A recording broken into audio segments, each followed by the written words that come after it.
Don José, con usted. Fernando, ojalá, espero que se resuelva el problema. Sí, hombre. Bien.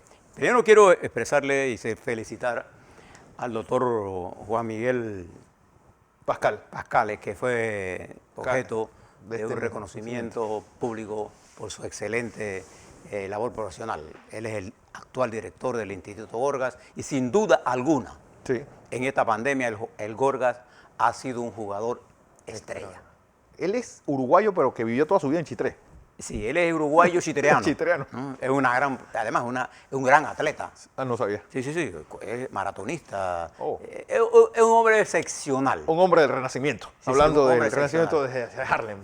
Yo tengo un cuento con él, una vez fuimos a pescar él y mi nieto. Y entonces él nunca había pescado desde la orilla. ¿no? Para pescar de la orilla hay que tener técnica de la playa. Entonces le enseñamos a tirar el anzuelo y cuando él miró, nosotros estábamos acostados y él estaba tirando. Y él es un buen nadador. No sabía. Y entonces dice, bueno, ustedes me han puesto a mí de idiota aquí. Yo digo, que nosotros pescamos así. La pesca es una cuestión de paciencia. Sí.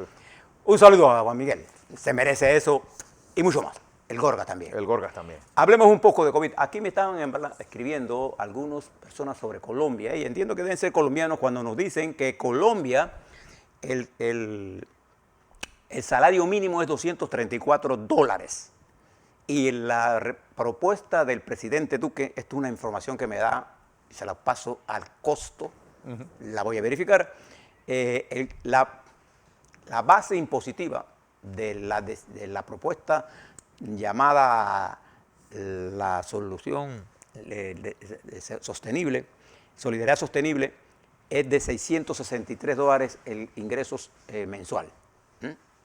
Fíjese la diferencia entre el salario mínimo de ellos Y el de aquí. y el de aquí. Bien, veamos, don Noemí, si nos ayudas. Ahí está la primera gráfica de lo que ayer nos presentó el MINSA. Tenemos 364,000 en redondo casos positivos. Faltan unos 200. Ayer hubo 323 casos positivos, se tomaron 8.556, se hicieron pruebas para un porcentaje de positividad de 3.8, lo cual es bueno, bajamos. ¿Te acuerdas que estábamos en 4, llegando a 4.9? Estamos manejándonos por debajo del 5, que es lo ideal. y tenemos que manejarnos más hacia el medio, entre 0 y 5. Ayer fue un día en la que las cifras nos indican a nosotros. Acuérdense que esto usted lo tiene que medir en términos relativos para saber dónde estamos. Estamos ahí, muy bien. Fíjese, la curva nos está indicando que en términos de la pandemia, nosotros, a diferencia de toda la región del continente norteamericano, nosotros vamos a la baja. Y mantenemos un nivel, estamos en la baja y estamos en una baja estable. Y ese rango lo tenemos que mantener. Esa es la primera curva. La siguiente curva, que es la más importante de todas estas, todas son importantes. Esta es la curva que nos indica a nosotros los casos activos. Y fíjense los casos activos de nuestro país, 3.897. Redondeamos 3.900 casos, para que recuerde la cifra. Si usted compara esos casos activos con Costa Rica y con Colombia, y lo mira en términos porcentuales, ellos están 10 veces más que nosotros. En Colombia no tengo la cifra exacta, pero... Sí, Colombia, pues, hoy, Colombia, pues, amanece con, y es la cifra de la Johns Hopkins, Colombia, pues, como habíamos dicho, la esta posibilidad... mañana, espera, ya la tengo, Colombia hoy amanece con 118.061 casos activos, 73.230 muertos. Ayer hubo 17.308 casos con 505 fallecidos. Casi más de 20 veces más que nosotros. 30 veces. 30 veces más que 4 nosotros. a 120. Sí. Fíjese lo que está pasando allá. Nosotros tenemos un casos activos en 1.1. 2.58 de tasa de positividad en Colombia. Y nosotros tenemos los recuperados clínicos en 97,2. Mire la curva. Nosotros podemos decir con certeza estadística que vamos a la baja, en una de las áreas más importantes. ¿Por qué? En la siguiente lámina sabe el por qué. A ver, ahí está. ¿Por qué? Porque lo que presiona el sistema hospitalario, precisamente, que es lo que queremos evitar, que nosotros en casos, en cuidados intensivos, mantenemos el nivel de 66, 65, 64, tuvimos en 240, recuerde. 3 veces. Mire ese pico que está allá arriba en 15, nunca se olvide de eso. Y hospitalizados en sala tenemos 269. Es como nosotros, la presión sobre el sistema hospitalario debido al COVID-19 ha bajado fundamentalmente por varias razones. En primer lugar, porque hemos logrado bajar los positivos. En primer lugar. Segundo, hemos mejorado nuestra atención médica con nuestros médicos intensivistas e internistas, nuestros epidemiólogos, nuestros infectólogos, la gente que sabe de farmacia, las enfermeras, el tratamiento. Además de eso, el pueblo panameño ha respondido muy bien a las medidas de mitigación. Y estamos en apertura. Recuerde que todo esto de cifras que estamos mirando, estamos en apertura. Esto es lo más importante de esta, porque además de eso, estamos también en el proceso de vacunación. Y una cosa importante que hizo el gobierno fue darle prioridad primero a todos los médicos, todo el sistema de salud y todo lo que tenían que ver con esto.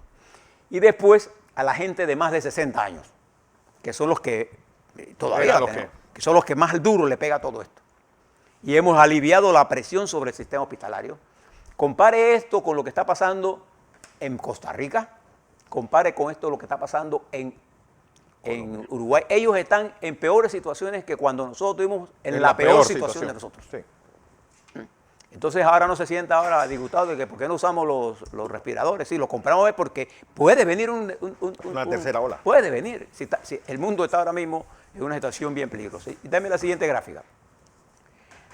Aquí hay otra que tiene que ver con la mortalidad. En eso también hemos mejorado sustancialmente. Ayer se reportaron 5 casos de mortalidad. Fíjese lo que pasó en Colombia. Casi 540, nos dijo usted, Fernando, ¿no? Muertos en Colombia por día. 540 ayer. Mire lo que está pasando en Uruguay. Lo que está pasando, nada más para que usted mire lo que está ocurriendo. Y ahí está este esfuerzo. Y la última gráfica tiene que ver con la positividad. Ahí está. ¿Qué nos está indicando la gráfica?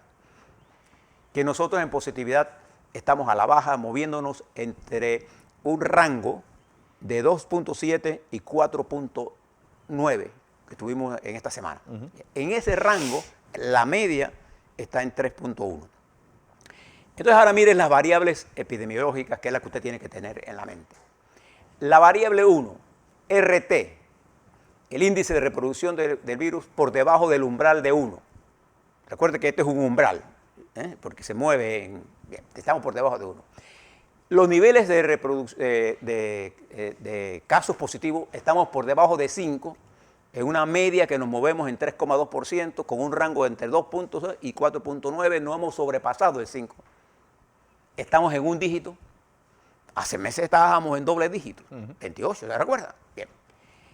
Tenemos los casos a la bajada y tenemos pruebas.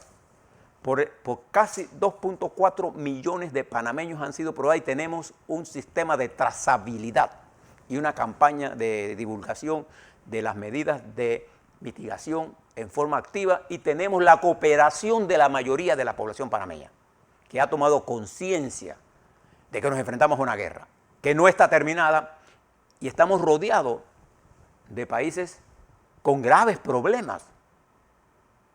Y tenemos la economía abierta y tenemos que abrirla más y en forma efectiva. De manera que quiero felicitar, aparte del doctor Pascal, quiero felicitar a todos ustedes que de una forma sistemática hemos logrado cumplir con las medidas de mitigación, hemos logrado impulsar, Fernando, estos éxitos al gobierno por las políticas que ha diseñado para manejar esto. Recuerde que este virus, nosotros en este virus hemos tenido mucha experiencia. Una experiencia al principio demostró que no estábamos preparados, nadie estaba preparado. Y se nos dispararon los casos. Y en ajustes supimos hacer los cambios tácticos y estratégicos adecuados. Y hoy, los principales indicadores epidemiológicos nos están indicando a nosotros que la pandemia en Panamá se encuentra No eliminada porque no la hemos eliminado y la podemos eliminar hasta que el mundo proceda en términos correctos. Se encuentra bajo control y el virus en Panamá está contra la pared. Eso es una realidad que usted se debe sentir orgulloso. Y el otro frente, que es la vacunación, está ocurriendo en forma ordenada. Hay alguna gente, el periódico El Metro Libre dice que 64.477 panameños han evadido la vacuna. Vacúnese. Esa es su mejor protección. Y les recomiendo entrar en una página llamada timeheart.com, donde dice cuántos días debe tomarnos vacunar al 70% de la población. Según esta, pues Panamá en esta actualidad tiene al 7.92% de la población ya vacunada con las 2 vacunas.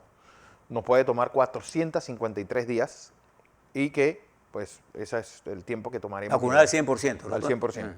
Pero nosotros tenemos, nuestro sistema de mitigación ha logrado, porque además, acuérdense que tenemos 364.000 personas que han, de una u otra forma,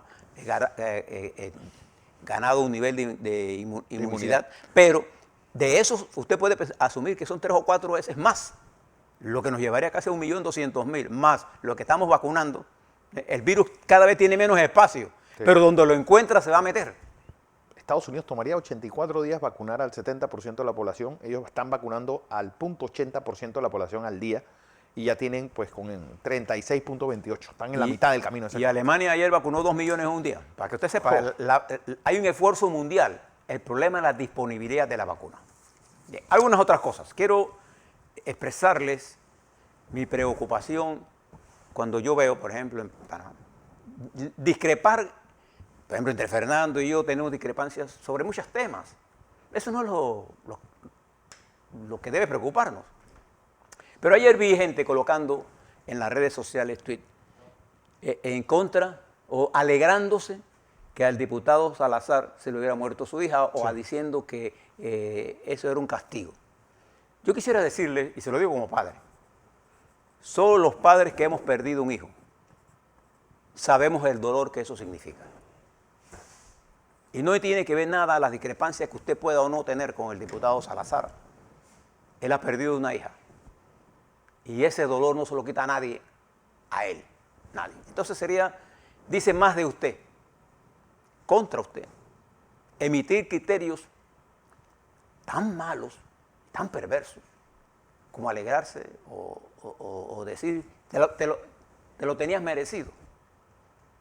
Nadie se tiene merecido se le muera un hijo. Que se le muera un hijo.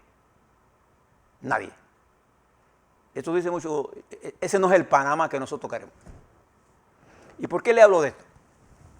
Porque nosotros hemos convertido el odio, y eso nos lo han venido metiendo algunos por redes sociales y reproducidos por bots, por máquinas.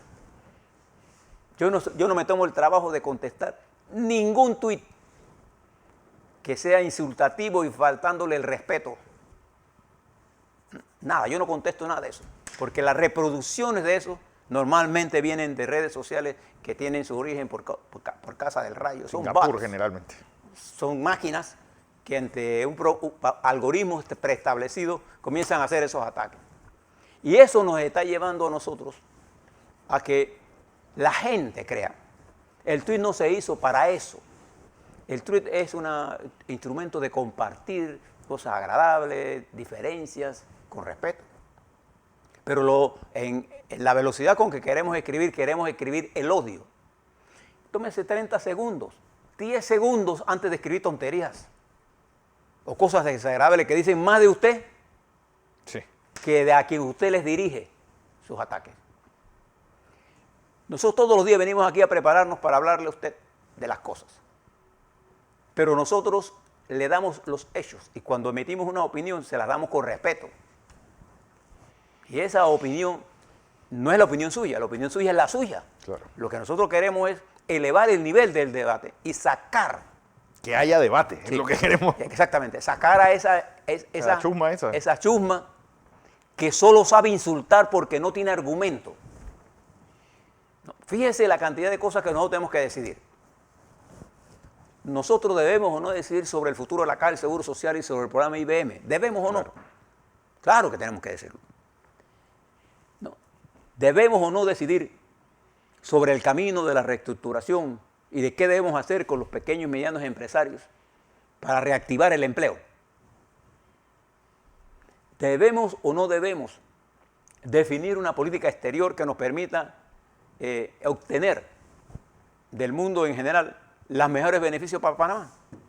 ¿Debemos o no desarrollar una política de control del gasto, de la racionalización del gasto? ¿Debemos o no definir una campaña frente a las grandes transnacionales que explotan nuestros recursos y la necesidad de conseguir mayores ingresos? ¿Debemos o no definir una política para enfrentar a las grandes farmacéuticas que todos los días nos sacan el dinero del bolsillo, aumentando los precios de las medicinas? ¿Debemos o no? Hay muchas cosas que debemos definir sobre educación, sobre cultura. Esos son temas muy grandes en los que no hay espacio para el ataque, pero sí hay espacio para que usted tenga sus propias ideas. Lo que me preocupó de lo que vi ayer es lo malsano de esos argumentos. Y que haya gente que crea que en el insulto, en el ataque sin pruebas, en la definición, porque no tienen que argumentar, porque no estudian.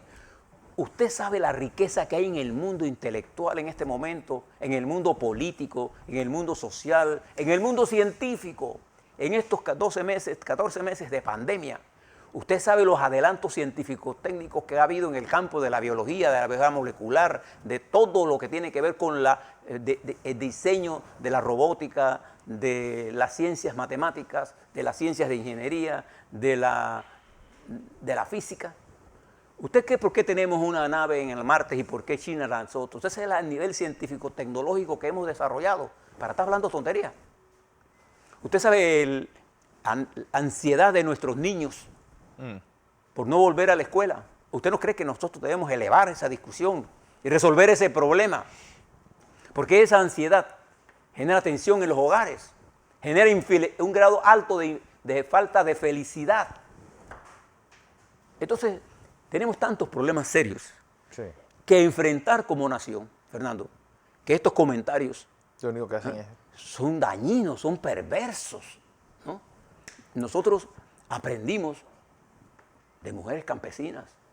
Mi madre era campesina, mi abuela era campesina, mi papá era un ebanista que hoy precisamente cumple 18 años de muerto, que nos enseñó a nosotros varias cosas, a respetar a los adultos y a todo el mundo, a trabajar, ¿no? Pero sobre todo a escuchar.